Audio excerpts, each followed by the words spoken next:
Hi, I'm Weston. I love talking about the New York Jets, and you're probably very confused after that statement. Believe it or not, I like other teams outside of the Houston Astros. I like the New York Jets, and I like the New York Rangers. And I'm going to do something new on this channel, which is I'm going to talk about those other teams. I have to talk about the Jets because if I don't, I'm going to lose my mind. This team makes me want to hurt myself. Oh my god. Okay. So this is a new little thing I'm going to do, and I will do it when the Rangers season starts, in hopefully January. I'm going to call this Sad Jet Thoughts, because that's what I have right now. I'm going to talk about the Jets game today.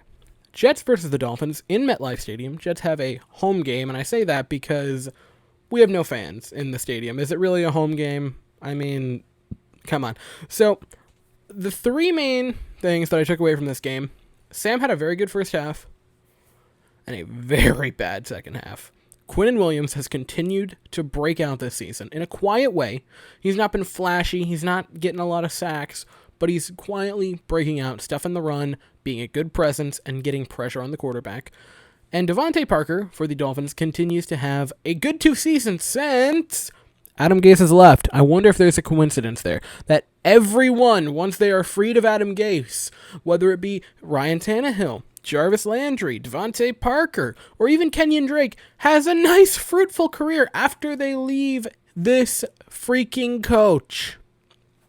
Devontae Parker goes over 100. Second time this year. Last year, he had 1,200 yards. Before that, his career high was 744. Think about that for a second. Anyway, time to go on to this game. A few things that I want to get into. First off, the GOAT. I'm going to get into some stat lines. The GOAT, Braden Mann, the greatest punter of all time. The man whose jersey I'm sporting right now. Yeah, I'm wearing a punter's jersey. That's the state of this team. Had 6 punts today. His long today was 58 yards, and he averaged 47.7. This is a very good game by Braden Mann. A lot of people were critiquing him, saying, well, he isn't punting that far, and he hasn't had a lot in the 20, and he isn't punting that far, which is a somewhat legitimate critique.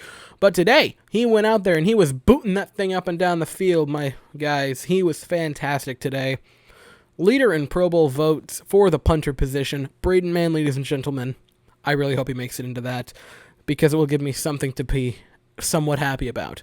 Mims continues to have a nice season. He's not destroying the league or anything, but he's doing very well.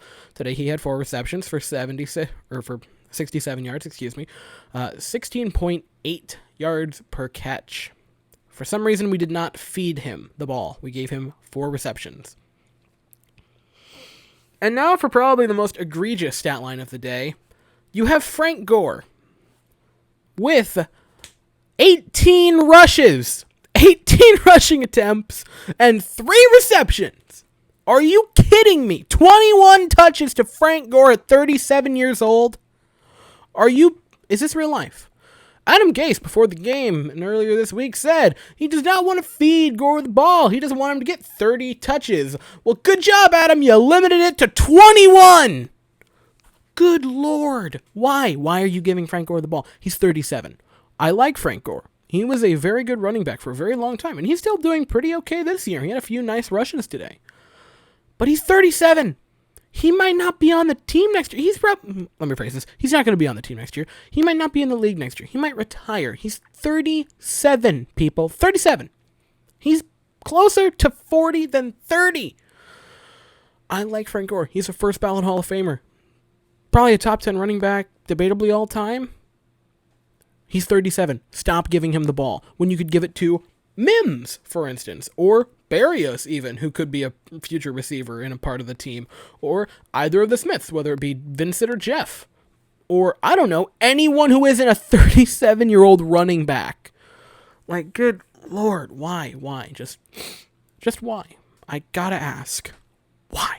Why does he keep getting it? Why is it every single week we watch Frank Gore get the most touches of anyone on this team? Like, it's absurd to me. For reference, Frank Gore had 18 rushing attempts. Sam Darnold had 27 pass attempts. I understand Sam is bad. I like Sam a lot. I think he can be a good quarterback elsewhere in the league, but I think we have destroyed him and any hope of him being good with us. But you're giving him not even 10 more attempts than Frank Gore. Is this real life?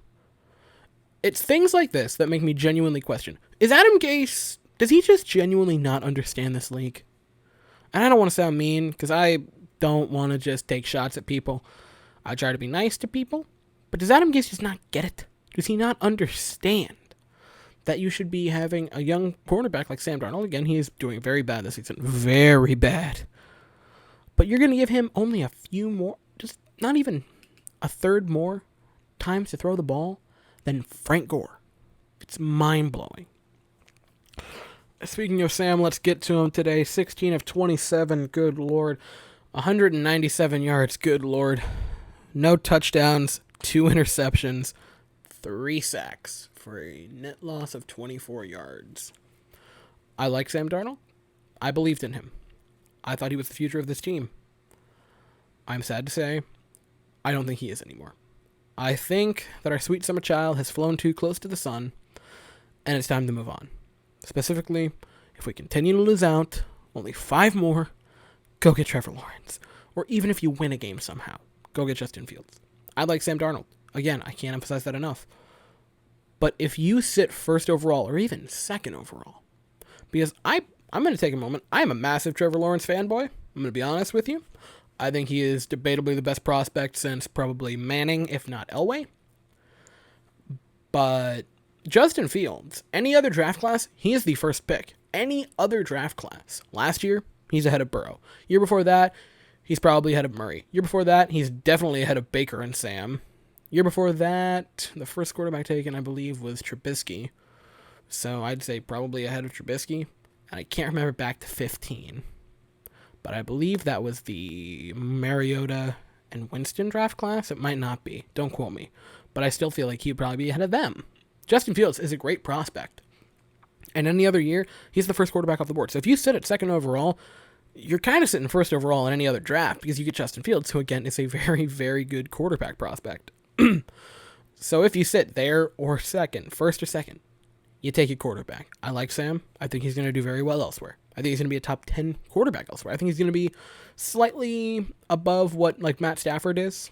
You know, he's going to be not a hindrance. He's going to do well. He's not quite going to make Pro Bowls or MVP, certainly not. But he's going to be very good. He's going to be above average. But not here. I think we have fully ruined him. I don't think he will be able to recover from this season. He just continues to lose. The Jets continue to lose. We are 0-11. I believe this is the worst start in franchise history.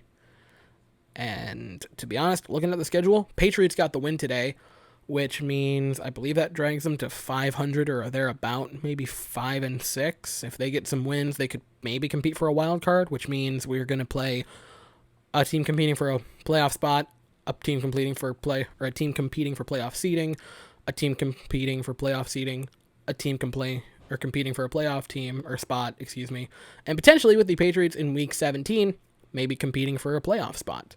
That was a very hard sentence to say. I don't see another win in the schedule. I don't see anything in the schedule. The Patriots game is the only one I think that we maybe keep it competitive, but I think next week, the Raiders, I'm pretty sure they lost today, so they're going to be needing a win. They're going to blow us out. The Seahawks, their defense isn't good. Our offense is terrible, and our defense isn't a lot better. They're going to destroy us. Russell Wilson, if I had to guess, is probably going to get 5-6 touchdowns. The week after that, we have the Rams. We don't travel worth anything. They're going to kill us. The Browns are playing decent football. I don't think they're good, but they're leagues above where we are. They're going to murder us.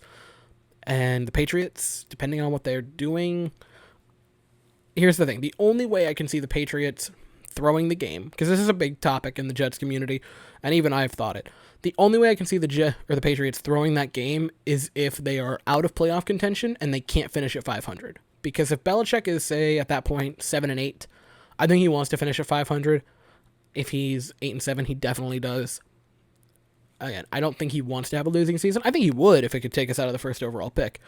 But if he's 6-8 or 6-9, at that point, I think he will 100% do that just to take us out of that first pick. Defensive side of the ball today, we had a couple of good outputs by Marcus May and Quinnen Williams. Two very good players. I already mentioned that Quinnen Williams was having a pretty good season. Marcus May had a pretty good game. 4 tackles, 2 pass defenses. Marcus May looks good. He has not quite been the level that Jamal was last year or the year before, but Marcus May has been having a very, very nice season. You can't deny that. And Quinnen Williams today had a heck of a game.